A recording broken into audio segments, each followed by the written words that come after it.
ఒక పచ్చని అడవిలో చిన్న గిల్లి తుంపర ఉండేది.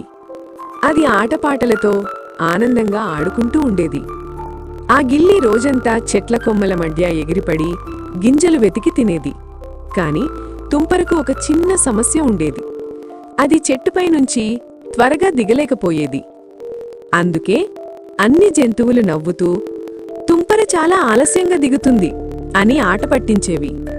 కొన్నిసార్లు తుంపరికి సిగ్గు వేసేది, కాని ఎప్పుడూ ప్రయత్నం ఆపేది కాదు. ఒకరోజు తుంపర ఒక సిగ్గిరిపోతున్న గుజ్జు ఇబ్బంది పడుతుండటం గమనించి వెంటనే సహాయం చేసింది. తుంపర మరియు గుజ్జు మంచి స్నేహితులయ్యారు. వారిద్దరూ కలిసి ఆటలాడగా ఇతర జంతువులు కూడా చేరాయి. ఒకరోజు అకస్మాత్తుగా ఆకాశంలో నల్లని మేఘాలు కమ్ముకున్నాయి. అడవి నిశ్శబ్దంగా మారింది. భారీ వర్షం పడింది. అడవిలోని గుహల్లో నీరు నిండిపోయింది. తుంపర ఇంకా అడవిలోని చిన్న జంతువులన్నీ చాలా భయపడ్డాయి.